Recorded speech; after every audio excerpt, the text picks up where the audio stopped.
Hello friends, आप सभी मित्रों का फिर से हमारे यूट्यूब चैनल डी के सैनिक क्लासेज में आप सभी का स्वागत है।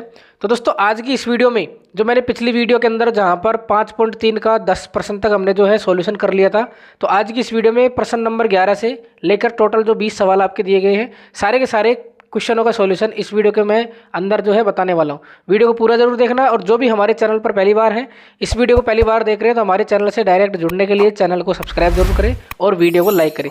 चलिए दोस्तों, करते हैं स्टार्ट। क्वेश्चन नंबर 11 आपके सामने है। तो क्वेश्चन नंबर 11 क्या कह रहा है, देखिए। क्वेश्चन नंबर 11 कह रहा है कि एक एपी है, एक समांतर श्रेणी है जिसके एन पदों का योगफल आपको दिया गया है। योगफल आपको एन के रूप में दिया गया है, मतलब एस एन बराबर 4n माइनस एन स्क्वायर। ये आपको दिया हुआ है योग, एन पदों का योग डायरेक्ट दिया हुआ है। इसको हमने समीकरण नंबर 1 मान लिया और कुछ भी चीज़ नहीं दे रखी उसने। अब वो ज्ञात ही करवा रहा है। क्या क्या ज्ञात करवा रहा है, देखिए। एक तो पहला पद ज्ञात करो। अब मैं आपको साथ में समझा देता हूँ इसका मतलब क्या है, मैंने क्यों लिख दिया, ताकि आपको याद हो जाए। पहला पद होता है ए, सबने पढ़ा है, या आप उसको A1 भी बोल सकते हो। लेकिन जब योगफल वाली प्रश्नावली चल रही है, तो जो पहले पद का योगफल होता है, तो वो तो पहला ही पद होता है खुद ही। मान लीजिए स्टार्टिंग में 2 3 4 है, ये कोई श्रेणी है, और मैं कहूँ कि पहले पद का योगफल, तो पहला पद तो यही है 2, और इसका योगफल भी खुद 2 ही है। मतलब कि पहला पद बोल दो या पहले पद का योगफल बोल दो, दोनों बराबर होते हैं। दोनों क्या होते हैं, बराबर होते हैं। क्या होते हैं, बराबर होते हैं। तो इस तरीके से तीनों बराबर होते हैं, ध्यान रखना। इसलिए आप इसी को अभी से याद कर लीजिए। आगे अगला क्या कह रहा है, वो प्रथम 2 पदों का योग ज्ञात करो। एक तो पहला पद ज्ञात करो, उसके बाद में जो 2 पद आएंगे शुरू के, उन दोनों पदों का योग ज्ञात करो। फिर क्या कह रहा है कि दूसरा पद क्या होगा वो बताओ। फिर कह रहा है कि तीसरा पद क्या होगा वो बताओ। फिर कह रहा है 10वां पद क्या होगा। फिर कह रहा है nवां पद क्या होगा। तो मतलब कि पहला सवाल है ये, 11वें नंबर का ये क्वेश्चन है। इसके अंदर 6 क्वेश्चन आपसे पूछ लिए। एक ही इबारती सवाल है जिसमें 6 क्वेश्चन पूछ लिए। तो चलिए इसको हल करते हैं। देखिए, जो आपको दिया हुआ है पहले उसको लिखते हैं। आपको क्या दिया हुआ है, एस एन बराबर 4n माइनस का एन स्क्वायर। ये आपको दिया हुआ है। समीकरण नंबर 1 हमने इसको माना ही था, तो मैं यहाँ मान लेता हूँ, यहाँ लिख देता हूँ, दिया है। सही है ना। हमने इसको समीकरण नंबर 1 मान लिया, n पदों का योगफल दिया हुआ है ये, है ना। अब क्या करेंगे, n बराबर पहले S1 निकालेंगे, S2 निकालेंगे, जो हमारा काम का है वो। तो देखिए दोस्तों, यहाँ पर हम इस तरीके से लिखेंगे, n बराबर 1। n बराबर जब 1 रखेंगे तो क्या आएगा, S1। क्या आएगा, S1। S1 बराबर क्या आ जाएगा, 4 गुणा 1 माइनस का 1 स्क्वायर बराबर 4 माइनस का 1 बराबर कितना हो जाएगा, 3। जो पहले पद का योगफल आएगा वो कितना आएगा, 3 आएगा। कितना आएगा, 3। और जो मैंने पहले ही कह दिया था, S1 का मतलब क्या होता है, A। मतलब जो प्रथम पद होगा वो कितना होगा, 3 होगा, AP का। n बराबर यदि मैं 2 रख दूँ, n बराबर 2 रख दूँ, तो ये हो जाएगा S2 बराबर 4 गुणा 2। अब n की जगह कितना रखना पड़ेगा, 2, माइनस का 2 का स्क्वायर आपको करना पड़ेगा। तो कितना हो जाएगा, 8 माइनस का 4 बराबर 4। तो ये 2 पदों का योगफल है।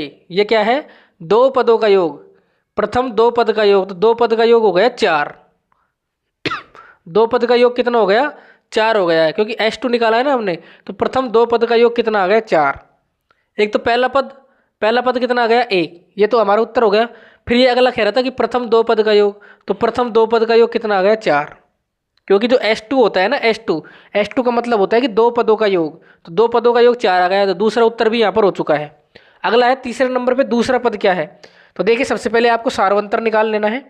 देखिए, S1 और S2 आ गया। अब एक बार आपको सारवंतर की जरूरत पड़ेगी। सारवंतर जो है क्या निकालेंगे हम, डी। अब दोस्तों, सारवंतर का सूत्र योगफल के अंदर मैंने एक लिखवाया था, और मैंने स्टार लगा के लिखवाया था। यदि आपने हमारे फॉर्मूले वाली वीडियो नहीं देखी है, तो सूत्र वाली वीडियो जरूर देख लेना। उसके अंदर सारे के सारे सूत्र आपको मिल जाएंगे।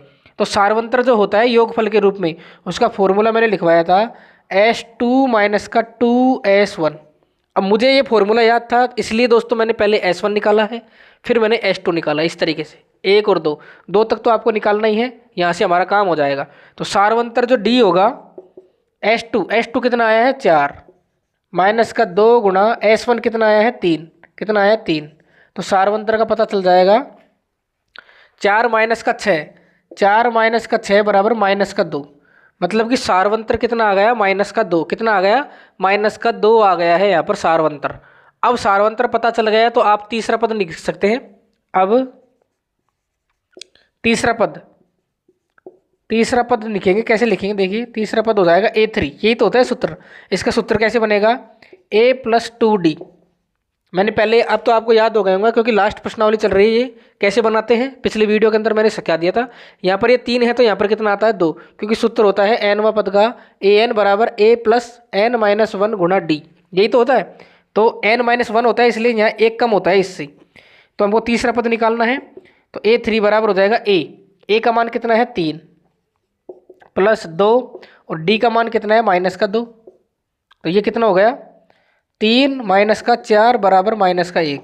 मतलब तीसरा पद कितना आ जाएगा, तीसरा पद आ जाएगा -1। तीसरा पद कितना आ जाएगा -1 आ जाएगा। कितना आ जाएगा -1 आ जाएगा।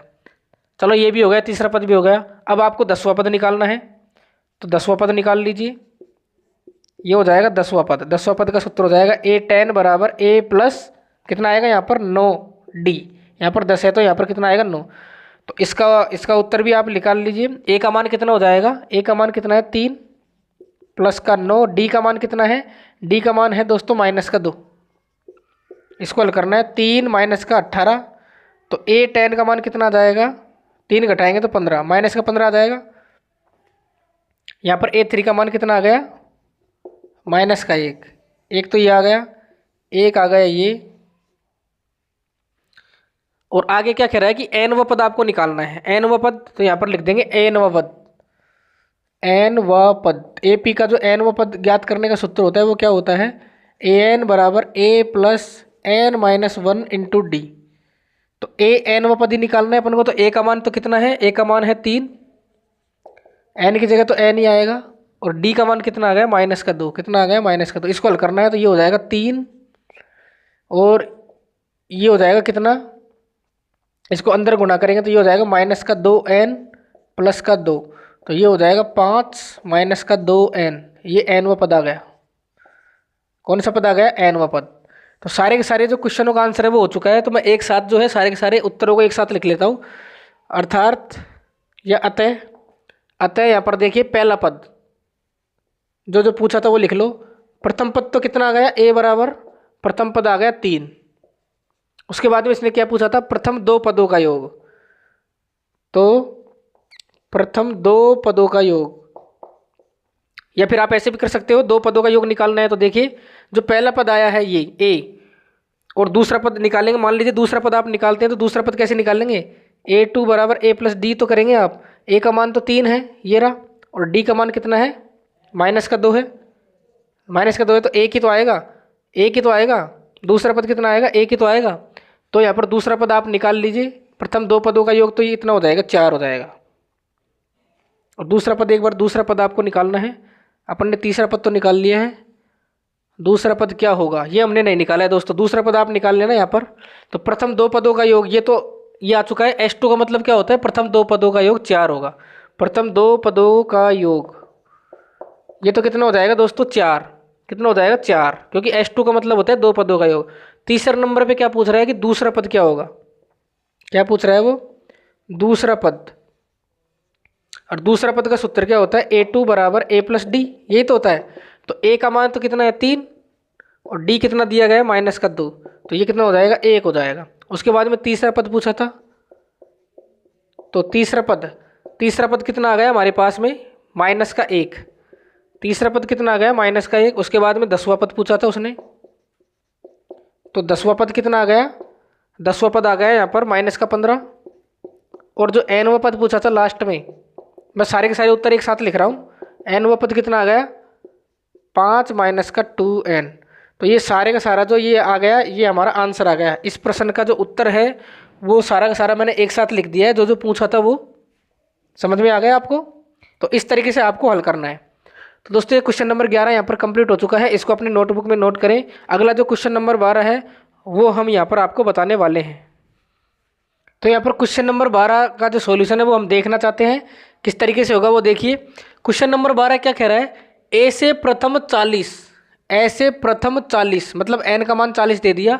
ऐसे प्रथम 40 धनात्मक पूर्णांकों का योग ज्ञात करो जिनमें 6 का भाग जाता है। तो शुरू से देखिए 6 का भाग देखिए किस किस में जाएगा।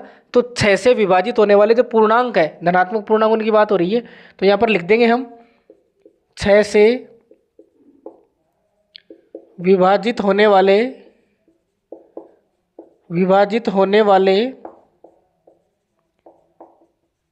धनात्मक पूर्णांक कौन कौन से हो जाएंगे? तो वो AP तो बनाएगा, एक तो 6 में भाग जाएगा, शुरू से बात हो रही है ना, प्रथम मतलब कि 1 से लेकर देखना है अपन को। तो सबसे पहले 6 ही आएगा, फिर 12 में भाग जाएगा 6 का, फिर 18 में, फिर 24 में, इस तरीके से आगे तक चलता जाएगा। लेकिन कितने पदों तक चलना है अपन को? 40 पदों तक चलना है। 40 पद। अब ये कितने पद हो गए? 4 हो गए ना, तो 40 पद तक चलना है। 40 पदों तक। n का मान 40 हो गया है, ध्यान रखना। 40 पद का मतलब हो गया 40 पदों तक चलना है आपको। और ये क्या कह रहा है? योग ज्ञात करना है। क्या ज्ञात करवा रहा है? ये योग, मतलब SN वाला फॉर्मूला लगेगा। तो पहले ये एक AP बन चुकी है, AP बन गई है, तो यहाँ पर A का मान कितना हो जाएगा? प्रथम पद तो 6 ही होगा। सारवंतर D का मान कितना होता है? A2 माइनस का A1। 6 ही आएगा वो तो, 12 में से 6 घटाएंगे तो 6 ही तो आएगा। तो A आ गया, D आ गया, और N का मान कितना है? 40। N का मान कितना है? 40। तो आपको जो है योगफल ज्ञात करना है, तो यहाँ पर हो जाएगा, चूंकि SN बराबर जो फॉर्मूला होता है वो यही तो होता है, n/2 2a plus n minus का 1 इंटू डी। ये फॉर्मूला होता है, इसके अंदर मान रखना है आपको। n का मान कितना है? 40। कितना है? n का मान 40 है। तो ये हो जाएगा 40/2, फिर हो जाएगा 2 गुणा a का मान कितना है? 6 प्लस n माइनस 1। n का मान कितना है? 40 माइनस का 1, और d का मान कितना है? 6। बस इसको आपको हल करना है, उत्तर आ जाएगा। ये तो सिंपल सवाल था। तो 40 में 2 का भाग देंगे तो कितना आएगा? 20। अंदर क्या बचेगा? 12 प्लस ये हो जाएगा 39। 39 गुणा 6। इसको हल करेंगे तो S40 बराबर कितना आ जाएगा? ये तो हो जाएगा 20। 20 और अंदर बचेगा ये 12 प्लस का 9 6 की 54, ये आ जाएगा 5 6 18 और 5 8 और 5 13 23। तो इस तरीके से आपको मल्टीप्लाई करना है। इनको जोड़ेंगे तो कितना आ जाएगा? देखिए 20 और इनको जोड़ेंगे हम तो ये हो जाएगा 4 2 6, 3 और 1 4, ये आ जाएगा 246। इसको गुणा करेंगे तो कितना आ जाएगा? 0 ऐसे कैसे? 12 का 2 हासिल 1, 4 दूनी 8 और 1 9 और 2 दूनी 4, 49 20, ये क्या आ गया? 40। 40 पदों का जो योग है, मतलब कि 40 पदों तक प्रथम 40 धनात्मक पूर्णांकों का योग जो 6 से विभाज्य है, उनका योग कितना हो जाएगा? 4920। ये क्या आ जाएगा? आंसर आ जाएगा। ये हो गया क्वेश्चन नंबर 12। क्वेश्चन नंबर 13 क्या कह रहा है? 8 के किसके? 8 के प्रथम 15 गुणजों का योग ज्ञात करो। गुणज का मतलब होता है कि यदि हम 8 में 8 जोड़ें तो कितना आएगा? 16, या फिर 8 का पहाड़े में कितना कितना आता है वो। और 15 गुणज तक चलना है आपको, 15 पदों तक चलना है मतलब कि। तो इसको लिखेंगे कैसे, पहले वो देख लेते हैं। 8 के प्रथम 15 गुणज, तो यहाँ पर लिख लेंगे 8 के गुणज। 8 के गुणज कौन कौन से हो जाएंगे? देखिए 8 के गुणज हो जाएंगे, एक तो 8 खुद हो जाएगा, 8 का भाग जाएगा इसमें, 8 दूनी 16, 8 तिया 24। तो इस तरीके से आपको कहाँ तक चलना है? 15 पदों तक। कहाँ तक चलना है? 15 पदों तक। इसी प्रकार से हल करेंगे। आपको क्या ज्ञात करना है? योग ही तो ज्ञात करना है। तो क्या क्या दिया गया है वो देखिए। पहला पद कितना है? 8। पहला पद 8 हो गया। डी का मान 8 ही आएगा, लेकिन हम थोड़ा सा लिख लेते हैं, 16 में से 8 घटाएंगे तब आएगा, 8 ही तो आएगा। और एन का मान कितना है? 15। 15 गुण जो तक आपको चाहिए, और योगफल आपको ज्ञात करना है। योगफल का सूत्र लगा दो, चूंकि SN बराबर n/2 योगफल ज्ञात करने का सूत्र होता है 2a प्लस n माइनस 1 गुणा डी। इसमें मान रखना है। n का मान कितना है? 15। कितना दिया गया? 15। तो ये हो जाएगा 15/2। 2a का मान कितना है? 8। तो ये हो जाएगा 2 गुणा 8 प्लस n का मान 15 है ही, 15 माइनस 1 गुणा डी का मान कितना हो जाएगा? 8। इसको हल करना है बस। ये हो जाएगा 15/2, 8 दूनी 16, ये हो जाएगा 14 गुणा 8। कितना हो जाएगा ये? तो इसको हल करेंगे तो ये हो जाएगा 15/2। अंदर देखिए गुणा करने पर कितना आएगा बताइए? 8 चौक 32, हासिल कितना हो जाएगा? 3, 8 एकम 8 और 3 11। इस तरीके से एक बार चेक कर लेना। 8 चौक 32, हासिल 3, 8 और 3 11। इसको हल करेंगे तो देखिए, इसको जोड़ेंगे कितना आ जाएगा? 15/2 गुणा, इसको जोड़ेंगे तो 6 और 2 8, और 1 और 1 2, 128। ये कितना हो जाएगा? 2 6 12, 2 चक्कू 8। तो 15 गुणा 64। 15 गुणा 64 कितना होगा? गुणा करके देखो, 15 चक्कू 60, हासिल हो जाएगी 6, 15 छिक्की 90, 960 हो जाएगा। तो S 15 पदों का योग कितना आ जाएगा 960। ये क्या हो जाएगा हमारा आंसर हो जाएगा। तो इस तरीके से दोस्तों क्वेश्चनों को हल करना है। इसको भी अपनी नोटबुक में नोट करें और वीडियो को दोस्तों लाइक जरूर करना है। इसको अपनी नोटबुक में नोट करें। अगला क्वेश्चन देखेंगे क्वेश्चन नंबर 14। तो दोस्तों अब यहाँ पर क्वेश्चन नंबर 14 और क्वेश्चन नंबर 15 का सॉल्यूशन जो है देखने वाले हैं। टोटल 20 प्रश्न है, सारे के सारे सवालों का हल करेंगे। देखिए प्रश्न नंबर 14 क्या कह रहा है, 0 और 50 दो संख्याएं हैं, 0 और 50 के बीच, 0 और 50 के बीच में जो विषम संख्याएं आती है, विषम संख्याएं कौन कौन सी होती है जिनमें 2 का पूरा पूरा भाग नहीं जाता है। तो 0 और 50 के बीच की बात कर रहा है। तो 1, 3, 5, 7, 9 इस तरीके से चलती जाएगी और लास्ट में 49 आ जाएगा। वो विषम संख्या ही तो है, 2 का भाग नहीं जाएगा। तो उन सभी विषम संख्याओं का यदि हम जोड़ें तो वो योग कितना आएगा। एक तो तरीका ये है, आप लिखो 1, 3, 5, 7, 9 सारी विषम संख्याओं का ऐसे लिख के और जोड़ का निशान लगा के आप जोड़ दो। और दूसरा तरीका है सूत्र का। तो हमको यहाँ सूत्र ही काम में लेना है क्योंकि हमारी प्रश्नावली समांतर श्रेणी की है। तो वो विषम संख्याएं कौन कौन सी होंगी पहले वो तो लिखो। तो यहाँ पर हम लिख देते हैं 0 और 50 के बीच की कौन सी संख्याएं, विषम संख्याएं। तो विषम संख्याएं कौन कौन सी हो जाएंगी वो देखिए। एक तो जाएगा 1, फिर 3, फिर 5, फिर 7, फिर 9, फिर 11, फिर 13 इस तरीके से। और लास्ट में कितना आ जाएगा 49। लास्ट में क्या आ जाएगा 49। तो ये एक एपी बना रहा है क्योंकि समांतर श्रेणी की प्रश्नावली है और तो एपी बनाएगा क्योंकि विषम संख्याओं की यहाँ पर बात हो रही है। तो यहाँ पर देखिए पहला पद कितना है इसका 1, सारवंतर डी निकालेंगे दूसरे पद में से पहले पद को घटाकर, दूसरे में से पहले पद को घटाएंगे तो दूसरा पद कितना है 3 और पहला पद कितना है 1, घटाएंगे तो कितने का अंतर आ रहा है 2 का। और ये 49 जो है दोस्तों लास्ट वाला पद दिया गया है, लास्ट वाला मतलब एल पद या इसको आप AN भी बोलते हैं। तो ये कितना दिया गया है 49। अब क्या कह रहा है कि अपन को टोटल चाहिए। तो पहले ये तो पता चले कि ये पद कितने हो गए, पदों की संख्या आपको ज्ञात करनी है। तो जो दिया है उससे निकालेंगे क्योंकि AN बराबर कितना दिया गया 49। तो इसका सूत्र होता है A + N - 1 × D। पदों की संख्या यदि हमको n का मान पता चल जाएगा तो हम जो SN का सूत्र है उसमें n का तो रोल होता है तो वो हम उसका सूत्र लगा के डायरेक्ट योग ज्ञात कर लेंगे। तो ये AN का सूत्र मैंने लिख दिया, ये 49 दिया गया है। इसमें अनुमान रखो A का मान कितना है 1, N - 1, D का मान कितना है 2 बराबर 49। अब देखिए 1 का पक्षांतरण करेंगे तो ये पक्षांतरण करेंगे तो घट जाएगा, 49 माइनस का 1 आएगा। ये हो जाएगा n - 1 × 2 बराबर 48।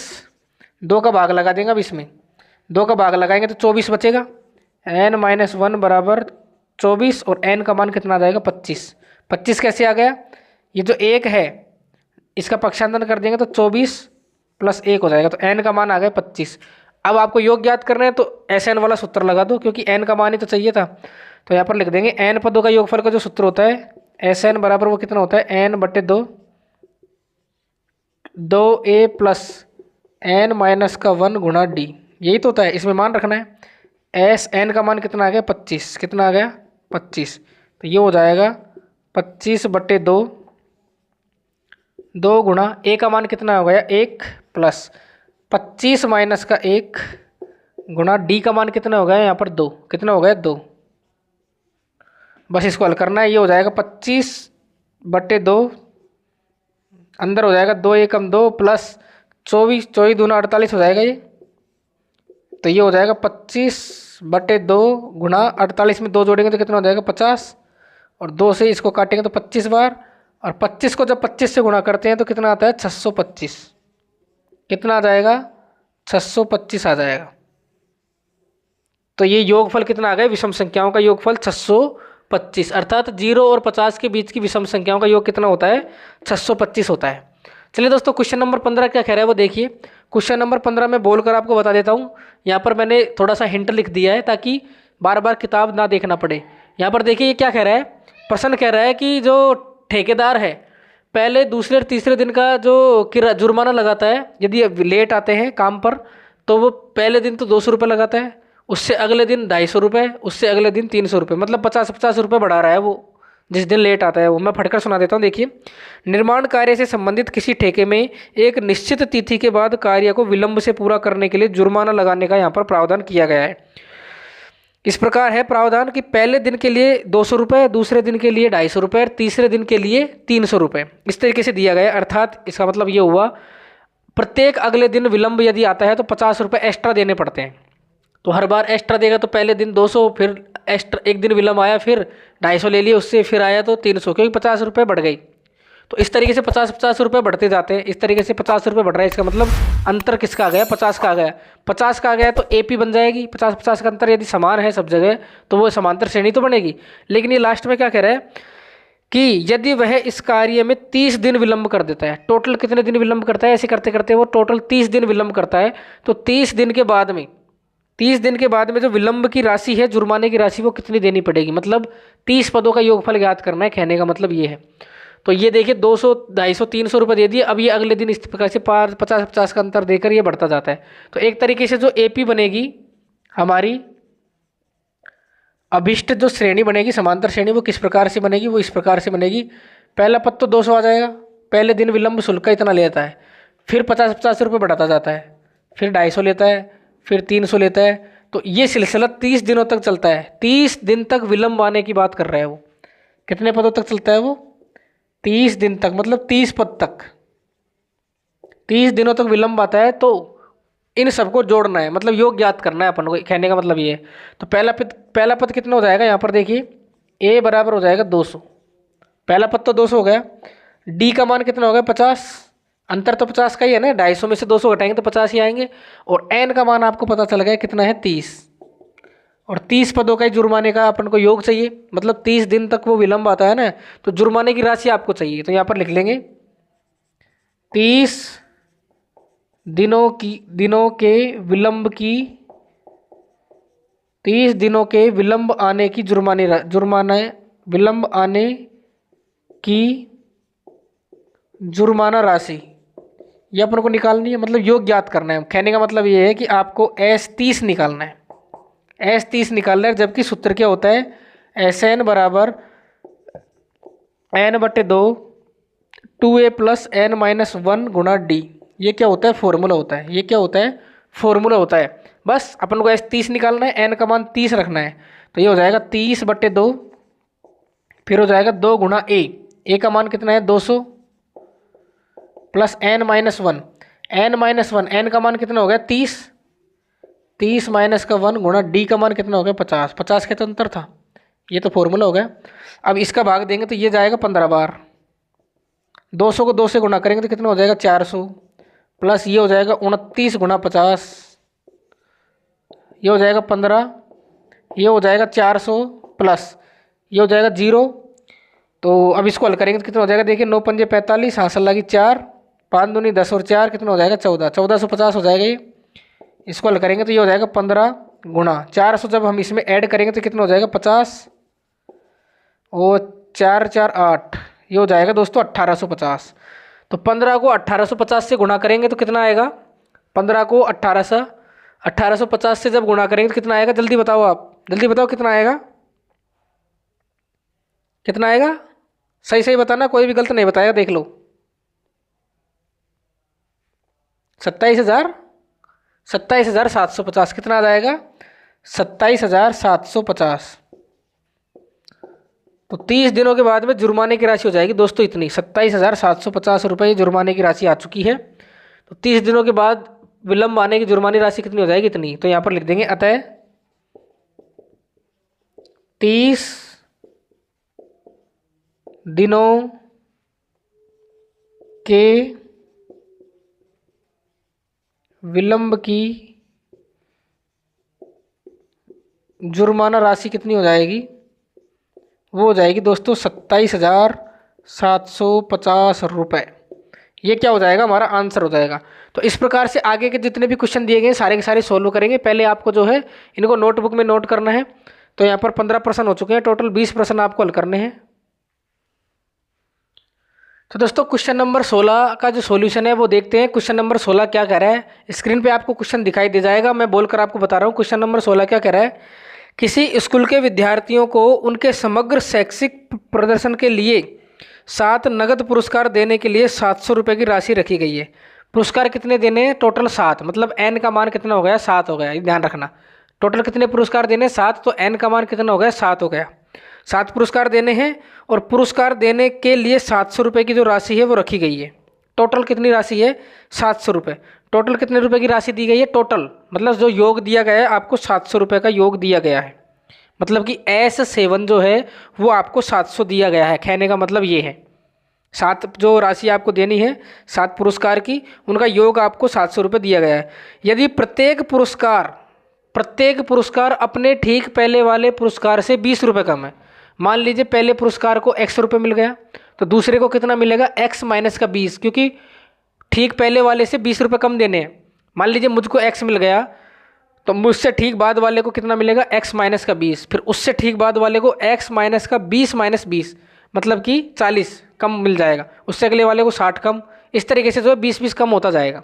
समझ में आ गया क्या कहना चाहता है कि प्रत्येक पुरस्कार से अपने ठीक पहले वाले पुरस्कार से 20 रुपये कम है, तो प्रत्येक पुरस्कार का मान आपको ज्ञात करना है। प्रत्येक पुरस्कार का जो मान है वो आपको ज्ञात करना है। मतलब कि टोटल 7 पुरस्कार की बात कर रहे हैं और 7 पुरस्कारों का योग 700 रुपये आपको दिया गया है। और ये कह रहा है कि प्रत्येक पुरस्कार जो है आपको ज्ञात करने हैं कि पहले वाले को कितना दिया, फिर कितना दिया, फिर कितना दिया। तो टोटल 7 आपको एक तरीके से पद ज्ञात करने, कहने का मतलब ये। तो n का मान कितना हो गया, 7। तो देखिए मान लेते हैं कि माना पहले विद्यार्थी को जो पुरस्कार की राशि दी जाती है वो मान लीजिए कि x रुपये दी जाती है, पता नहीं है, लेकिन हमको ये पता चल गया कि दूसरे विद्यार्थी को जो पुरस्कार राशि मिलेगी वो इससे ठीक पहले वाले को जो जितनी मिली है उसमें से 20 कम होगा। तो इससे ठीक पहले वाला कितना है, x, तो इसमें से कितना कम मिलेगा, x माइनस का 20 रुपये हो जाएगा, इसको इतनी मिलेगी। तीसरे को कितना मिलेगा, इससे ठीक पहले वाले से 20 कम, मतलब कि इसमें से ये पहले वाले को मिला है x माइनस 20, तो इससे भी 20 कम मिल जाएगा।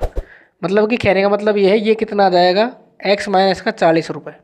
तो इस तरीके से चलता जाएगा। इस तरीके से टोटल 7 पुरस्कार की बात हो रही है तो चलता जाएगा।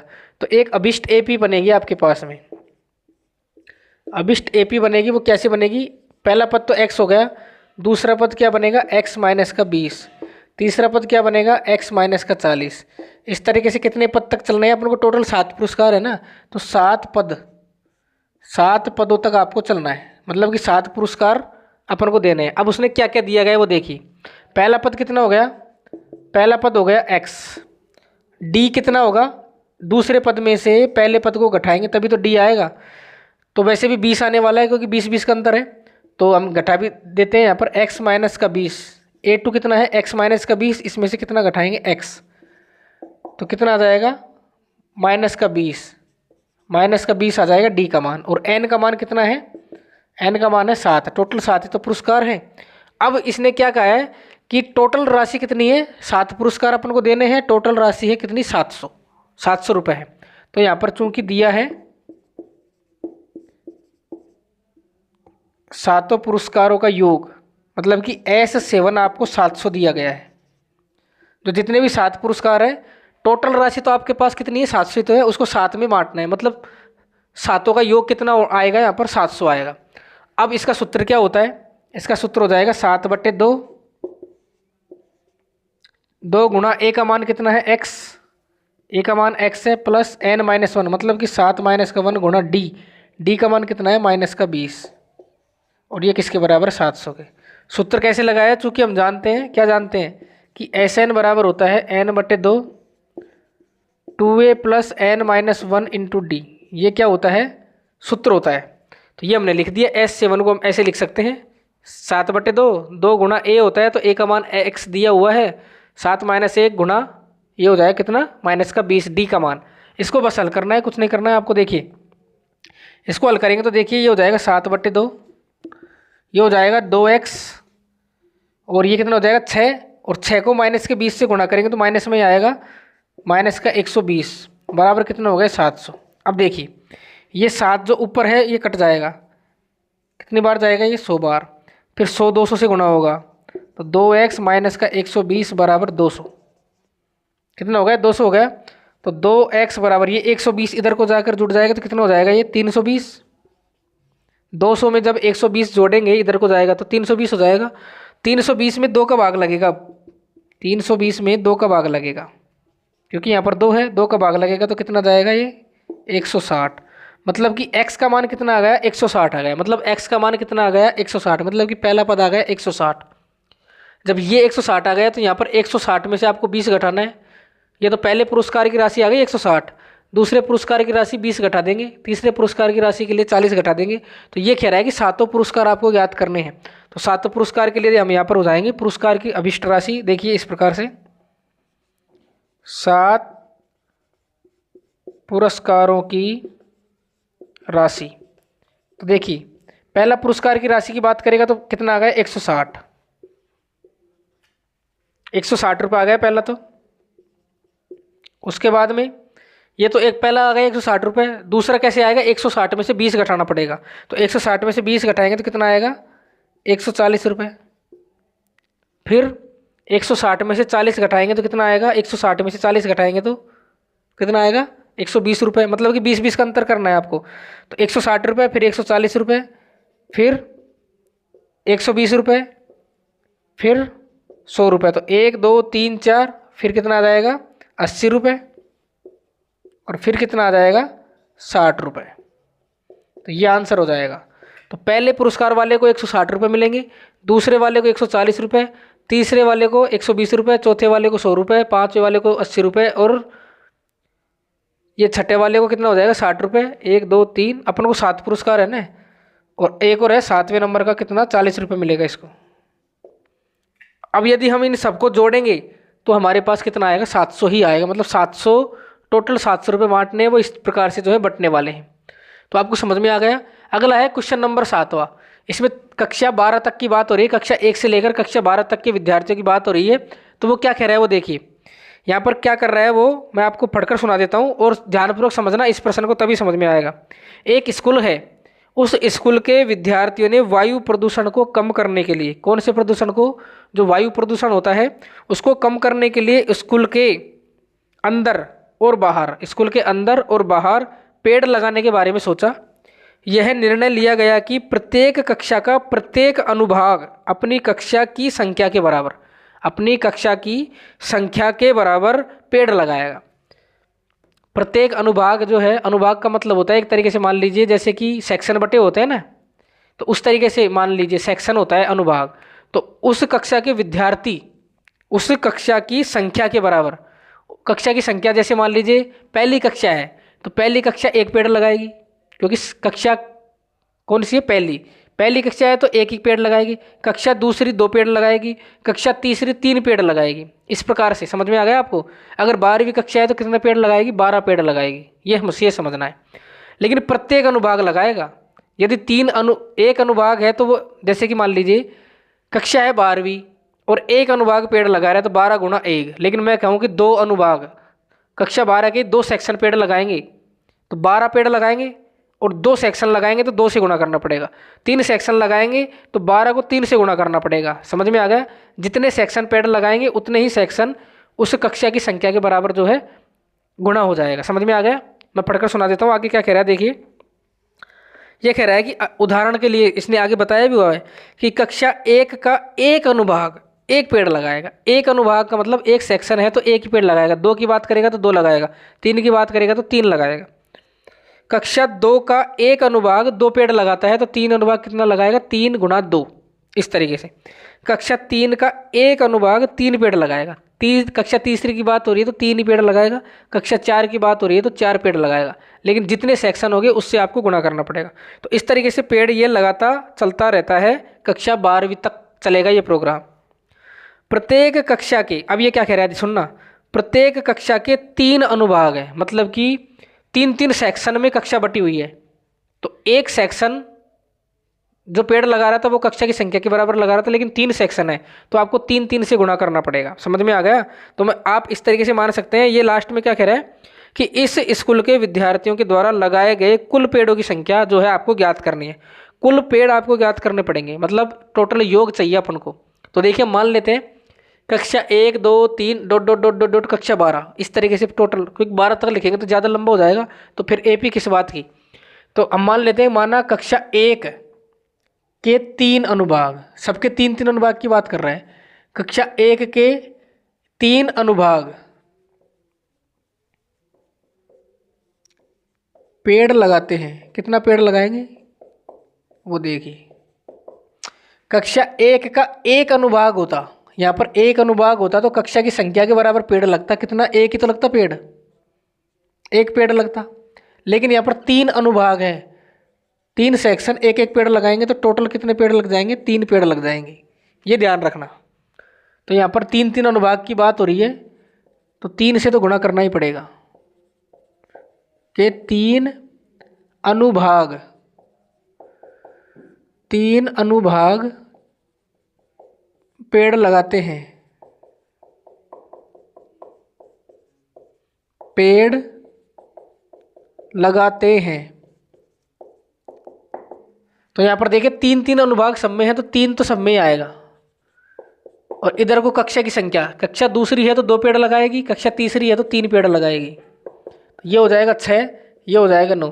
तो इस प्रकार से जो है आपको कक्षा 12 तक चलना है। डॉट डॉट डॉट मैंने इसीलिए लगा दिया। अब लास्ट में हम कक्षा 12 की बात कर लेते हैं क्योंकि कक्षा 12 तक आपको चलना है। तो कक्षा 12 के 3 अनुभाग पेड़ लगाएंगे वायु प्रदूषण को रोकने के लिए। पेड़ लगाते हैं, कितने पेड़ लगाएंगे ये देखिए। 3 अनुभाग है तो 3 तो आएगा ही आएगा। और इधर को कक्षा कौन सी है? 12, तो ये 12 लिख देंगे यहाँ पर। कक्षा की संख्या के बराबर पेड़ लगाएंगे तो ये कितना हो जाएगा? 36। तो मतलब कि एक एपी बन रही है। एक क्या बन रही है? अभिष्ट एपी जो बन रही है कुछ इस प्रकार से बन रही है। देखिए अभिष्ट एपी जो है कुछ इस प्रकार से बन रही है। पहला आया 3, फिर आया 6, फिर आया 9 और लास्ट में कितना आया? 36। मतलब अंतिम पद भी आपको दे दिया है। तो जो जो आपको दे दिया है इस एपी से जो जो आपको समझ में आ रहा है वो लिख दीजिए। तो पहला पद तो क्या समझ में आ रहा है कि पहला पद तो कितना हो गया? 3। डी का मान कितना हो गया? 3, क्योंकि 6 में से 3 घटाएंगे तो 3 ही तो आएगा। वैसे भी 3 का अंतर है। और लास्ट का पद कितना है? ये इसको ऐसे लिखते हैं an बराबर 36। अब ये कह रहा है कि आपको योग चाहिए तो योग तभी निकलेगा जब पदों की संख्या तो पता चले कि टोटल कितने पद हो गए। टोटल कितने पद हो गए? वैसे तो दोस्तों टोटल 12 पद हमको दिखाई दे रहे हैं यहाँ पर, क्योंकि कक्षा 1 से लेकर 12 तक चलना है तो टोटल 12 पद दिखाई दे रहे हैं। तो 12 पदों का योग आप जो है बड़ी आसानी से निकाल सकते हैं SN वाले फॉर्मूले से। कोई दिक्कत वाली बात यहाँ पर नहीं है क्योंकि पदों की संख्या कितनी आ गई? 12 तो है। तो हम यहाँ पर लिख देंगे क्योंकि कक्षा 12 तक चलना है ना, तो ये अपन को 12 भी दिया हुआ है। समझ में आ गया? तो वायु प्रदूषण को रोकने के लिए जितने पेड़ लगाएगी टोटल कक्षाएं उनकी संख्या निकालनी है। अब यहाँ पर सूत्र लगा देंगे। अपन को निकालना है S12, अपन को जो है S12 निकालना है। और चूंकि सूत्र क्या होता है? सूत्र होता है SN बराबर N/2 2A + N-1 गुणा D। ये क्या होता है सूत्र? ये बार बार लिखना पड़ता है ताकि आपको ये रट जाए इसी कक्षा को देखते देखते। तो S12 निकालना है क्योंकि N का मान 12, टोटल 12 तो कक्षा है। तो 12 कक्षाओं का टोटल का पेड़ों की संख्याओं का योग निकालना है। तो ये हो जाएगा यहाँ पर 12/2 2 गुणा A का मान 3 प्लस 12 माइनस का 1 गुणा D का मान 3। बस ये निकालना है अपन को। ये हो जाएगा 6, 3 दूनी 6, 11 तिया 33 और ये हो जाएगा 6 गुणा 6 तिया 18 और ये 6 को गुणा करेंगे तो 48 हासिल 4 58 5 11 1188। तो संख्या कितनी आ गई? 1188। पेड़ों की संख्या कितनी आ गई? 1188। तो वायु प्रदूषण को रोकने के लिए 1188 पेड़ लगाने होंगे। वायु प्रदूषण को रोकने के लिए कितने पेड़ लगाएंगे? वायु प्रदूषण को रोकने के लिए 1188 पेड़ों की क्या होगी? आवश्यकता होगी। या फिर कक्षा जो है इतने पेड़ लगाएगी, पेड़ों की आवश्यकता होगी। समझ में आ गया? जो कक्षाएं हैं सारी मिलकर 1188 पेड़ लगाएंगी जैसा प्रश्न कह रहा है वैसे। तो इसको दोस्तों अपनी नोटबुक में नोट करो आप। इससे अगला जो क्वेश्चन है वो भी हम यहाँ पर करने वाले हैं।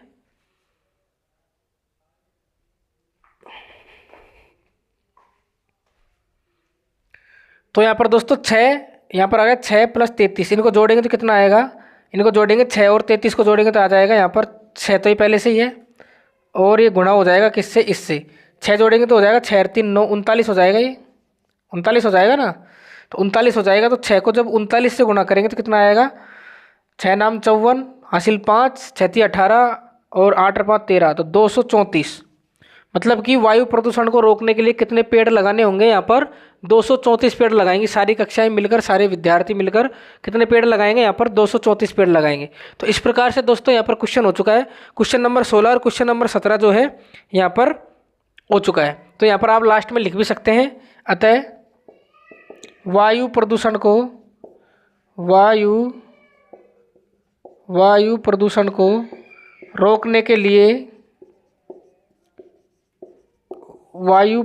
रोकने के लिए जो विद्यार्थी है, ये विद्यार्थियों के द्वारा कितने पेड़ लगाए जाएंगे? विद्यार्थियों का मतलब हो गया सारी की सारी कक्षाएं, कक्षा 1 से लेकर कक्षा 12 तक विद्यार्थियों के द्वारा कितने पेड़ लगाने होंगे? 234 पेड़ लगाए जाएंगे। तो ये यहाँ पर इस तरीके से हो जाता है। तो दोस्तों इनको आप अपनी नोटबुक में नोट करें और लाइक ज़रूर करें दोस्तों वीडियो को, और विद्यार्थियों के पास भी शेयर करें ताकि उन्हें भी पता चल सके।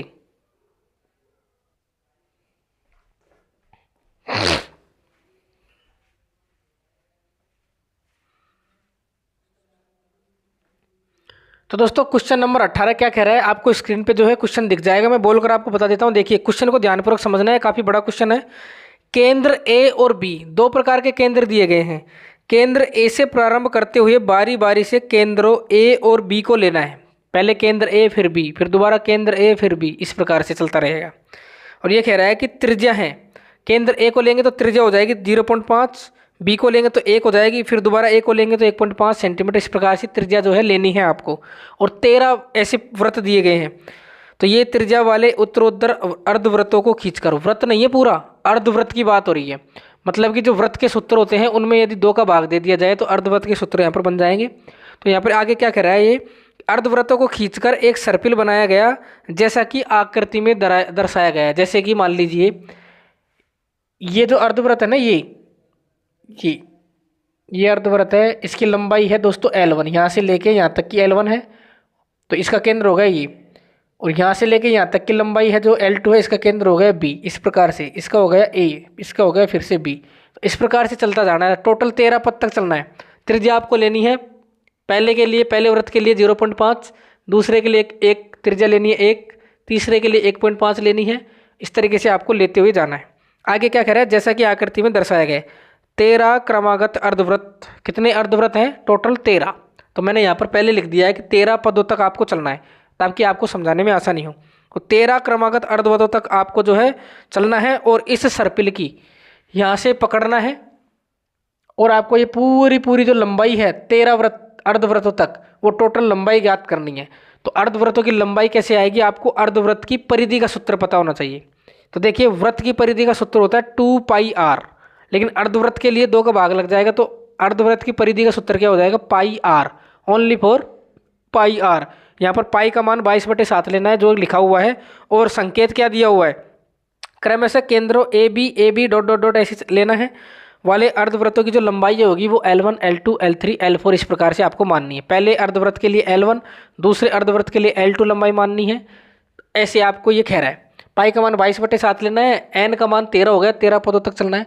तो देखिए आपको कुछ नहीं करना है। माना जो L1 है, L1 जो है पहले अर्धवृत्त की लंबाई हो गई, संकेत आपको दिया हुआ है ना। माना L1 जो है पहले अर्धवृत्त की क्या है? लंबाई है। क्या है? पहले अर्धवृत्त की लंबाई। अब अर्धवृत्त का सूत्र मैंने बता दिया। लंबाई का मतलब एक तरीके से परिधि हो गया। यहाँ पर समझाने के लिए परिधि आप जो है लिख सकते हैं। और सूत्र मैंने बताया था क्या होता है? πr। क्या होता है? πr। पाई का मान लेना है 22/7, और पहले वृत्त के लिए 0.5 क्या लेनी है? त्रिज्या। r का मतलब क्या होता है? त्रिज्या। तो 22/7 तो हो गया, ये त्रिज्या हो गई इसकी 0.5। कितनी हो गई? 0.5। तो ये आपको जो है लेनी है। समझ में आ गया? या तो आप दोस्तों पाई का मान 22/7 ले लो यहाँ पर, या फिर आप पाई के रूप में छोड़ दो। यदि आप पाई के रूप में छोड़ेंगे तो काफ़ी अच्छा रहेगा। यहाँ पर पाई के रूप में छोड़ोगे तो अच्छा रहेगा। यहाँ पर मैं पाई के रूप में छोड़ देता हूँ, लास्ट में लिख देंगे मान। तो ये हो जाएगा पाई, और ये हो जाएगा 0.5 सेंटीमीटर। तो ये 5 को तो अपन बटे में लिख सकते हैं, 5/10, तो 1/2 हो जाएगा ये। मतलब 0.5 को भिन्न में बदलेंगे तो 5/10 ही तो लिख सकते हैं, पॉइंट हटाएंगे तो नीचे एक जीरो, तो 5/10 बनेगा, 5/10 कट जाएगा, 5 एकम 5, 5 दूनी 10, तो ये π/2 आ जाएगा। इसी प्रकार L2 जो है वो क्या है, दूसरे अर्धवृत्त की लंबाई है, दूसरे अर्धवृत्त की लंबाई है। लंबाई का मतलब परिधि होता है, तो ये तो हो गया πr1 पहले वृत्त के लिए, ये हो गया πr2, तो दूसरे वृत्त की त्रिज्या हो जाएगी ये, तो ये हो जाएगा पाई इंटू 1, तो कितना आ जाएगा पाई। तो ये सेंटीमीटर में, सारा का सारा सेंटीमीटर में चलेगा, ध्यान रखना, क्योंकि सेंटीमीटर में त्रिज्या दी हुई है। इसी प्रकार से तीसरे अर्धवृत्त की ज्ञात करें,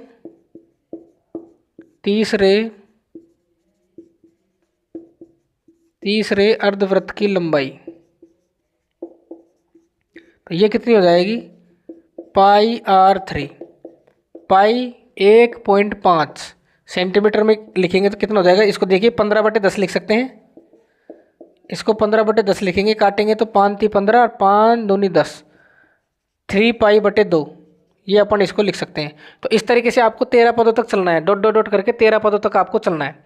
तो दोस्तों एक एपी बनाने गए, एपी बनाएगा नहीं वो देखिए, ये पहला पद हो गया, दूसरा पद, तीसरा पद हो गया, तो यहाँ इस तरीके से चलता जाएगा, तो a बराबर कितना हो जाएगा π/2। डी निकालेंगे तो a2 माइनस का a1, ये पहला पद हो गया, ये दूसरा पद हो गया, तीसरा पद हो गया, तो a2 माइनस का a1 मतलब पाई माइनस का π/2 यदि हम करेंगे तो कितना आ जाएगा, 2π में से 2π में से π/2 जाएगा तो π/2 ही तो आएगा। तो ये एक एपी बना रहा है। n का मान कितना लेना है, 13, n का मान कितना लेना है, 13, बस। अब आपको क्या करना है, इसकी टोटल लंबाई चाहिए, टोटल मतलब कुल लंबाई चाहिए, मतलब योग चाहिए। तो आपको क्या चाहिए, पूरे सर्पिल की कुल लंबाई, अर्धवृत्ताकार सर्पिल है ये, यहाँ पर लिख देते हैं, अर्धवृत्ताकार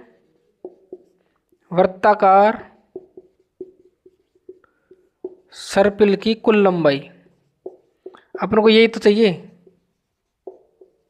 और कुल लंबाई कितनी हो जाएगी, S13 आपको निकालना है। 13 टोटल 13 पद है ना, तो S13 निकालना है। तो सूत्र क्या होता है, सूत्र मैं यहाँ पर लिख देता हूँ, चूंकि Sn बराबर होता है n/2 2a + n-1 × t, ये तो होता है। तो अपन को निकालना है S13 निकालेंगे तो इसका फॉर्मूला क्या हो जाएगा, देखिए S13 निकालेंगे तो 13/2, n की जगह पर आपको 13 लिखना है, 2 × a का मान कितना है π/2, लास्ट में पाई का मान रख देंगे 22/7, π/2 + n-1, n का मान 13 है, और d का मान कितना आ गया π/2, d का मान भी कितना आ गया π/2। अब इसको सोल्व करना है, कैसे सोल्व करेंगे देखिए, 13/2 ऐसे कैसे, मैं यहाँ पर कर देता हूँ, 13/2 इसको गुणा करेंगे तो 2 से 2 कट जाएगा, कितना बचेगा, पाई तो बचेगा, प्लस इसको घटाएंगे तो 12, तो 12 में 2 का भाग देंगे तो 6 बच जाएगा, तो ये हो जाएगा 6 पाई, कितना हो जाएगा 6 पाई, तो ये हो जाएगा टोटल 7 पाई। तो 13/2 × 7 पाई, 7 पाई हो जाएगा ना ये, तो पाई का मान कितना रखना है 22/7, तो ये हो जाएगा 13/2 × 7 × बाई का मान 22/7, 7 से 7 कट गया, 2 से कटेंगे तो 11 बार। तो अपन को क्या करना है, 13 को किससे गुणा करना है, 11 से, 13 को 11 से गुणा करेंगे तो देखिए कितना आएगा, 13 एकम 13 का 3 हासिल 1, 13 एकम 13 1 14, 143, तो 143 सेंटीमीटर ये टोटल अर्धवृत्त, जितने भी अर्धवृत्त बनेंगे, जितने भी सर्पिल बनेंगे अर्धवृत्त वाले, सभी की कुल लंबाई कितनी आ गई, यहाँ पर कुल लंबाई आ गई 143 सेंटीमीटर। तो यहाँ पर लिख देना, अतः यहाँ पर लिख देंगे अर्धवृत्ताकार सर्पिल की जो कुल लंबाई आएगी, सर्पिल की कुल लंबाई या अर्धवृत्ताकार सर्पिल की कुल लंबाई कितनी आ जाएगी, 143 सेंटीमीटर, 143 सेंटीमीटर। तो यहाँ पर क्वेश्चन हल हो चुका है, इसको अपनी नोटबुक में आपको नोट करना है। अगला क्वेश्चन देखेंगे दोस्तों, क्वेश्चन नंबर 19। तो दोस्तों क्वेश्चन नंबर 19 यहाँ पर क्या कह रहा है वो देखिए, मैं आपको बोलकर सुना रहा हूँ क्वेश्चन नंबर 19, और आपको इसका जो सॉल्यूशन है मैं बोर्ड पर करवाने वाला हूँ, ध्यानपूर्वक सुनना। देखिए क्वेश्चन आपको स्क्रीन पर मिल जाएगा। क्या कह रहा है, 200 लट्ठों, कितने लट्ठे हैं, 200 लट्ठे हैं, इनको एक ढेर के रूप में इस प्रकार से रखना है। कैसे रखना है? जैसे प्रश्न में बोल रहा है उसी प्रकार से आपको रखना है। ये दैनिक जीवन में काम आने वाले क्वेश्चन भी है। 200 लट्ठों को ढेरी के रूप में इस प्रकार से रखा जाता है। कैसे रखा जाता है? सबसे नीचे वाली जो पंक्ति है, सबसे नीचे वाली पंक्ति में 20 लट्ठे रखे जाते हैं। उससे ऊपर वाली जो पंक्ति है, अगली वाली पंक्ति, उसमें 19 लट्ठे रखे जाते हैं और उससे अगली वाली में 18 लट्ठे रखे जाते हैं। मतलब एक कम कम करके ऊपर रखे जाते हैं। लेकिन ये कह रहा है कि टोटल लट्ठे कितने हैं? 200 हैं। अब ये क्या कह रहा है आगे कि ये टोटल 200 के 200 जो लट्ठे हैं वो रखा आ जाने चाहिए। तो कौन सी ऐसी पंक्ति होगी, वो कौन सी ऐसी पंक्ति होगी जिसमें मतलब कि सबसे ऊपर वाली पंक्ति कौन सी होगी वो आपको बताना है और उसमें कितने लट्ठे होंगे ये भी आपको बताना है। तो इस प्रकार के प्रश्न दैनिक जीवन में काम आने वाले हैं, तो ध्यानपूर्वक समझना। एक चित्र भी आपको दिया गया है। तो सबसे नीचे वाली जो पंक्ति है उसमें कितने लट्ठे हैं? 20। कितने लट्ठे हैं? 20। उससे ऊपर वाली में 19 है। मतलब जो सबसे नीचे है वो पहली पंक्ति मान लेंगे, उससे ऊपर वाली को दूसरी, उससे ऊपर वाली को तीसरी, उससे ऊपर वाली को चौथी, हम जो है पंक्ति मान लेते हैं। तो यहाँ पर देखिए ये कह रहा है कि लास्ट में सबसे ऊपर वाली जो पंक्ति आएगी, ऊपर ऊपर वाली, वो कौन सी पंक्ति होगी वो बताना है और उसमें लट्ठों की संख्या बतानी है। तो सबसे नीचे वाली पंक्ति जिसको पहली पंक्ति बोलते हैं उसमें 20 लट्ठे रखे गए हैं जैसा कि प्रश्न कह रहा है। उससे ऊपर वाली जो पंक्ति है, जो दूसरी पंक्ति है, उसमें 19, तीसरी पंक्ति में 18। इस प्रकार से हम जो है रखते जाते हैं। अब ये एक एपी बन गई, समांतर श्रेणी बन गई, अभिष्ट एपी। तो यहाँ पर लिख देंगे अतः अभिष्ट एपी जो बन गई, एक एक का तो अंतर आ रहा है, वो बन गई सबसे नीचे वाली पंक्ति में 20, उससे ऊपर वाली में 19, फिर 18। इस तरीके से चलता जाता है। और टोटल कितने लट्ठे हैं? 200 है। मतलब योग आपको टोटल 200 दिया गया है। तो वो पंक्ति कौन सी होगी वो आपको बताना है। देखिए यहाँ पर हम जो दिया गया है वो लिख लेते हैं। पहला पद यहाँ पर कितना है? 20। अंतर डी का मान कितना है? 19 माइनस का 20 बराबर माइनस का 1। अंतर कितना दिया गया है? 19 माइनस का 20 बराबर 1। इसका मतलब ये लट्ठों की संख्या जो है घटती जा रही है ना, वो इसी सार्वंतर के कारण जो घटती जा रही है। अब अपन को n का मान पता नहीं है कि लट्ठे मतलब पंक्ति का मान पता नहीं है। ये तो पहली पंक्ति, दूसरी, तीसरी, तो n आपको पता नहीं है। लेकिन ये जरूर पता है कि टोटल जो लट्ठे हैं वो कितने हैं? 200। कितने हैं? 200। तो यहाँ पर देखिए n का मान आपको पता नहीं है, तो यहाँ पर टोटल लट्ठों की संख्या कितनी हो जाएगी? 200। कितनी हो जाएगी? 200। मतलब कि एस एन बराबर 200 ये अपन को दिया हुआ है। ये अपन को दिया हुआ है मतलब कि कुल लट्ठों की संख्या कितनी दी हुई है? 200। कुल लट्ठों की संख्या अपन को 200 दी हुई है। तो ये अपन को पता है, बस इसका सूत्र लगा देंगे। एस एन का सूत्र होता है n/2, 2 गुणा ए प्लस n माइनस का 1 गुणा डी बराबर 200। ये अपन को दिया हुआ है। इस 2 को तो इधर गुणा कर देंगे तो 400 जाएगा। ये हो जाएगा n, ए का मान कितना है? 20 प्लस n माइनस का 1, डी का मान कितना है? माइनस का 1, और ये 2 इधर को गया तो ये हो गया 400। अब देखिए इसको सॉल्व करेंगे थोड़ा सा। ये हो जाएगा 40 और इसको अंदर गुणा करेंगे तो माइनस का n प्लस का 1 बराबर 400। तो ये कितना हो जाएगा? 41। ये हो जाएगा 41 n गुणा कर देंगे अंदर, ये हो जाएगा n² बराबर 400। इसको इधर लेके जाएंगे तो ये हो जाएगा n² माइनस का 41 n प्लस का 400 बराबर 0। तो ये एक द्विघात समीकरण बन चुकी है। ये 41 है, ये 41 है। तो n² माइनस का 41 n प्लस का 400 बराबर 0। तो ये क्या बन गई? एक द्विघात समीकरण बन गई है। तो द्विघात समीकरण बन गई है, तो आप चाहे तो गुणनखंड विधि से हल कर लो या फिर इसको जो है श्रीधराचार्य सूत्र से भी आप हल कर सकते हो। तो इसके देखिए गुणनखंड हो जाएंगे, ये हो जाएंगे 25 को यदि 16 से गुणा करेंगे तो 400 आ रहा है। 25 को 16 से गुणा करेंगे तो 400 आ जाएगा। तो इसके 2 गुणनखंड इस प्रकार से बन जाएंगे। n² माइनस का यहाँ पर हो जाएगा 16n माइनस का 25 प्लस का 400 बराबर 0। तो ये यहाँ पर n आ जाएगा, 25 के साथ में n है, ये है ना। 2 पदों के जोड़े बनाएंगे तो यहाँ पर आ जाएगा n माइनस का 16 माइनस का कितना हो जाएगा? 25 कॉमन, n माइनस का 16 बराबर 0। तो यहाँ पर आ जाएगा n माइनस का 16 n माइनस का 25 बराबर 0। तो n के 2 मान प्राप्त हो रहे हैं यहाँ पर। एन के 2 मान प्राप्त हो रहे हैं, मतलब एन के 2 मान प्राप्त हो रहे हैं, तो कौन सा मान हम उनको लेना है और कौन सा छोड़ना है। कि पंक्तियों की संख्या जो एन है वो पंक्तियों की संख्या ही तो है। एन क्या है? पंक्तियों की संख्या ही तो है। पता नहीं था कि कितनी पंक्तियाँ होंगी। तो एन जो है पंक्तियों की संख्या है। क्या है? एन पंक्तियों की संख्या है और एन के 2 मान प्राप्त हो रहे हैं। अब पता नहीं है कि कितनी पंक्ति बनेगी, तो हमको चेक करना पड़ेगा। चेक करना पड़ेगा। वो कैसे चेक करेंगे? तो हम यहाँ पर चेक कर लेंगे। देखिए यहाँ पर साइड में 2 स्थिति बन जाएंगी, तो साइड में हम चेक कर लेंगे, कोई दिक्कत वाली बात नहीं है। देखिए कैसे। सबसे पहले एन बराबर 16 लेंगे। स्थिति पहली जो बनेगी, यदि नेगेटिव में उत्तर आता है, मतलब ए एन एन वा जो पद निकालेंगे हम, वो यदि नेगेटिव आता है, इसका मतलब वो स्थिति हम नहीं लेंगे। तो हम जो है यहाँ पर पहली स्थिति ले लेते हैं। कौन सी? 16 वाली। बताइए कौन सी वाली लो? हम 25 वाली लेके चेक कर लेते हैं एक बार। दोनों में से कोई एक स्थिति ही संभव है, तो एक बार 25 लेके चेक कर लेते हैं। एन बराबर 25 लेते हैं, मान लीजिए बड़ी वाली ले लेते हैं।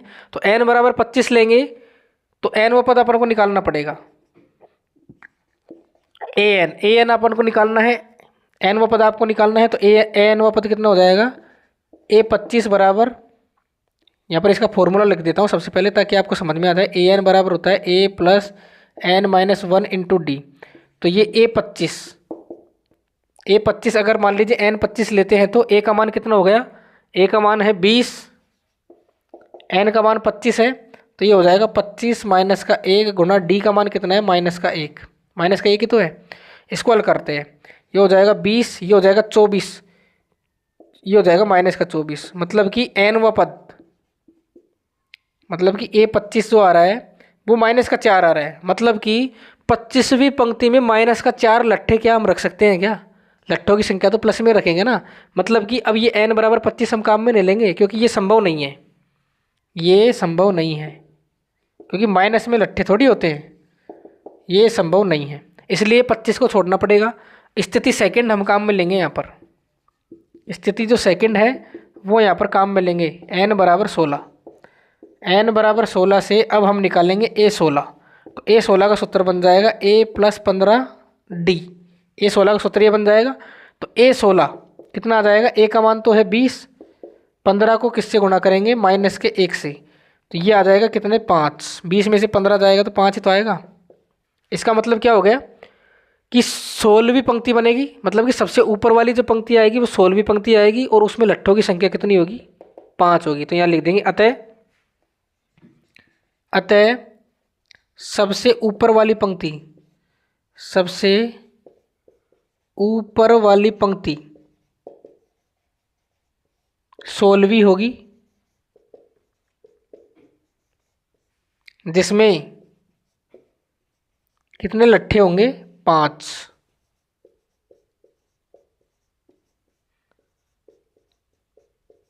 जिसमें कितने लट्ठे होंगे? 5 लट्ठे होंगे।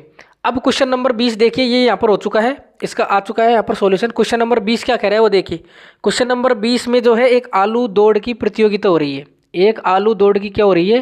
प्रतियोगिता हो रही है। मैं पढ़कर सुना रहा हूँ, क्वेश्चन आपको स्क्रीन पर दिखाई दे जाएगा। देखिए, एक आलू दौड़ में प्रारंभिक स्थान पर, मतलब कि जो शुरुआती स्थान है, मैंने चित्र भी बनाया हुआ है। प्रारंभिक स्थान पर एक बाल्टी रखी हुई है और यहाँ पर जो एक विद्यार्थी खड़ा है, मतलब एक प्रतियोगी जो है यहाँ पर खड़ा हुआ है, जो भाग ले रहा है, बाल्टी पर खड़ा है। अब ये क्या करेगा? यहाँ पर आलू रखे गए हैं। शुरू में तो दोस्तों 5 मीटर की दूरी पे आलू रखा गया है, लेकिन बाद में जितने भी आलू है सारे 3-3 मीटर के गैप पे रखे गए हैं। टोटल कितने आलू है? 10। मतलब कि एन का मान कितना है? 10 आलू दिए गए हैं, तो एन का मान हो गया 10। अब ये क्या कह रहा है? ये क्या करता है? यहाँ से भागता है। पहला आलू उठाता है, 5 मीटर की दूरी पर रखा है, तो ये यहाँ से भागा यहाँ तक, तो 5 मीटर की दूरी तय करी। दोबारा ये बाल्टी में आएगा पटकने के लिए, तो 5 मीटर दूरी और तय करेगा। तो कितनी दूरी तय कर ली इसने? टोटल 10 मीटर की दूरी तय कर ली। मतलब कैसे तय करी? 2 बार, इसने 2 बार दूरी तय करी है ना। यहाँ से गया फिर दोबारा आया, तो 2 को यदि 5 से गुणा कर देंगे, मतलब कि 2 बार चलाया ये, और ये 2 बार ही चलेगा। इस आलू पे चलेगा, पहले इस आलू पे जाएगा और फिर यहाँ से बाल्टी तक आएगा, तो भी 2 बार चलेगा। तो प्रत्येक आलू पर जाने के लिए इसको 2 बार दूरी तय करनी पड़ती है। ये तो आपको समझ में आ गया। ये बाल्टी से चलेगा, यहाँ तक पहुँचेगा, पहली बार चलकर यहाँ पर पहुँचा, 5 मीटर की दूरी तय कर ली, आलू को उठाया, फिर दोबारा ये बाल्टी में इसको रखने के लिए जाएगा, तो दोबारा 5 मीटर की दूरी तय करेगा। तो मतलब कि दूरी इसने 2 बार तय करी। तो जो भी आलू ये उठाएगा ना तो दो दो बार इसको जो है दूरी तय करनी पड़ेगी। तो हम गुणा कर लेंगे पहले दूरी को, 2 से गुणा करते जाएंगे। अब देखिए ये यहाँ तक पहुँचेगा ना, यहाँ तक, तो कितनी दूरी तय करेगा, 5 मीटर तो ये और 3 मीटर ये, टोटल 8 मीटर, 8 मीटर की दूरी तय कर लेगा। तो यहाँ तक तो 8 मीटर हो गया, लेकिन दोबारा बाल्टी तक आएगा तो 8 दूनी 16 मीटर की दूरी तय कर लेगा। तो मैं आपको एक बार प्रश्न पढ़कर सुना देता हूँ, देखिए ये तो आपको समझ में आ गया होगा। तो ये क्या कह रहा है कि जो है एक बाल्टी रखी हुई है, सबसे पहले जो पहले आलू से तो 5 मीटर की दूरी पर है, और बाद के जितने भी आलू हैं एक सीधी रेखा में रखे हुए हैं और 3 मीटर की दूरी पे उनको रखा गया है। इस रेखा पर कितने आलू रखे गए हैं, 10 आलू रखे गए हैं, चित्र में भी बताया गया है। आगे क्या कह रहा है, प्रत्येक प्रतियोगी बाल्टी से चलना प्रारंभ करती है, निकटतम आलू को उठाती है, उसे लेकर वापस दौड़ती है और बाल्टी में डालती है। मतलब दो बार दौड़ती है, वो 2 बार दूरी तय करेगी, तो 2 से गुणा करते हुए चलेंगे हम पहले ही। तो दूसरा आलू उठाने के लिए वो वापस दौड़ती है, उसे उठाकर वापस बाल्टी में डालती है, और ऐसा तब तक करती है जब तक कि सभी आलू, मतलब कितने आलू हैं टोटल 10, सभी आलू यदि बाल्टी में ना आ जाए तब तक वो दौड़ती रहती है। इसमें प्रतियोगी को कुल कितनी दूरी तय करनी पड़ी वो आपको बताना है। कुछ संकेत भी यहाँ पर दिया गया है, तो संकेत आप चाहे तो पढ़ सकते हो, नहीं तो आप इसको पढ़ने की कोई ज़रूरत यहाँ पर नहीं है। अब आगे क्या कह रहा है यहाँ पर देखिए, ये कह रहा है यहाँ पर हम मान लेते हैं, यहाँ पर देखिए ये पहला आलू उठाता है ना, तो ये इसको पहले आप उतार लेना। तो यहाँ पर आ जाएगा, देखिए पहला आलू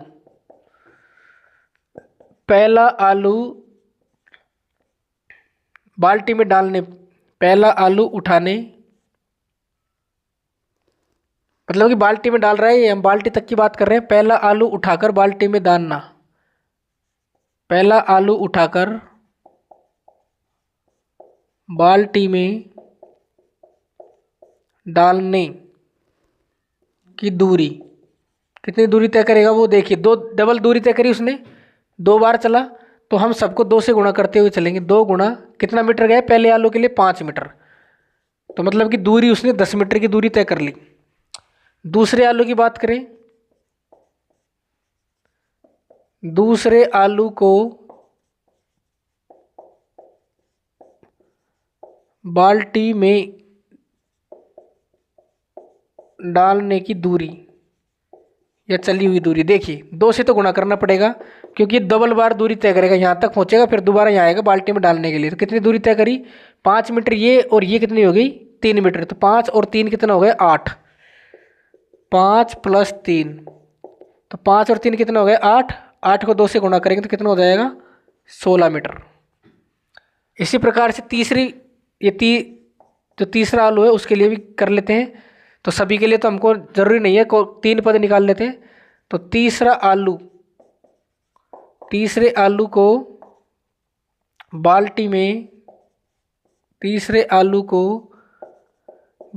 में डालने की जो दूरी है, चली हुई दूरी, वो कितनी हो जाएगी, देखिए 2 गुणा, डबल बार तो जाएगा ये, एक बार तो यहाँ तक पहुँचेगा, दोबारा बाल्टी में आएगा तो 2 बार तो चलेगा, तो वो हमने यहाँ पर लिख लिया। अब कितनी दूरी तय करेगा यहाँ तक पहुँचने के लिए, 5 और 3 8, 8 और 3 11, 11 मीटर की दूरी ये हो जाएगी। तो मैं इसको ऐसे लिख लेता हूँ एक बार, 8 5 + 3 + 3, तो कितना हो गए 5 और 3 8 और 3 11, 11 दूना 22 मीटर, कितना हो गया 22 मीटर। इस प्रकार से दोस्तों ये जो है चलता रहता है। तो अभिष्ट एपी क्या बन जाएगी, अभिष्ट एपी ये बनेगी दोस्तों इस प्रकार से, पहला तो 10, फिर 16, फिर 22, और कितने आलू है 10, तो 10 बार चलेगा, तो 10 पदों तक चलेगा। ये कितने पदों तक चलेगा, 10 पदों तक चलेगा। अपन को टोटल दूरी चाहिए, मतलब योग चाहिए, तो एक बार एन का मान भी पता चल गया। यहाँ से देखिए क्या क्या दिया गया है, ए का मान कितना दिया गया है 10, डी का मान कितना है 16, में से अपन 10 घटा देंगे तो कितना बचेगा 6 तो बचेगा, तो डी का मान पता चल गया। एन का मान कितना है 10, कितना है 10। अब अपन को इनका योग चाहिए, कितना चाहिए, टोटल कुल दूरी चाहिए अपन को, प्रतियोगी द्वारा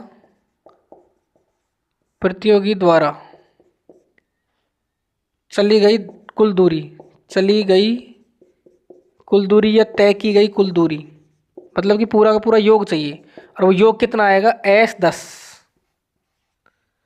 कितना आएगा S10 आएगा, क्योंकि n का मान अपन को दिया हुआ है डायरेक्ट। तो टोटल 10 आलू तक उठाएगा ना, तो वो चली गई दूरी पूरी पूछ रहा है। तो इसका सूत्र हो जाएगा 10/2 दो गुणा ए, तो पहले अपन जो है सूत्र लिख लेते हैं। यहाँ पर देखिए समझाने के लिए मैं सूत्र लिख देता हूँ। सूत्र क्या होता है, एस एन बराबर एन बटे दो a plus n minus one into d. ये क्या होता है, सूत्र होता है। अपन को एस 10 निकालना है, तो ये हो जाएगा 10 बटे दो गुणा ए का मान कितना है 10 प्लस 10 माइनस का 1 इंटू डी का मान कितना है 6। बस इसको हल करना है। ये हो जाएगा 5, ये हो जाएगा 20 प्लस 9 6 की 54, तो ये कितना हो जाएगा 5 गुणा 54 में 20 जोड़ेंगे तो 74, तो ये 5 चौक 20 हासिल 2 7 पंजे 35 37, तो 370 मीटर। तो 370 मीटर की दूरी उसको क्या करनी पड़ेगी, तय करनी पड़ेगी। अतः लिख देंगे प्रतियोगी द्वारा चली गई कुल दूरी कितनी, 370 मीटर। आप इसको लिख देना। तो टोटल 20 सवाल दोस्तों यहाँ पर जो है हमने हल कर लिए हैं। पार्ट 1 उसके अंदर मैंने 10 सवाल बताए थे, और ये वाला पार्ट 2 है जिसके अंदर मैंने टोटल 20 सवाल आपको बता दिए।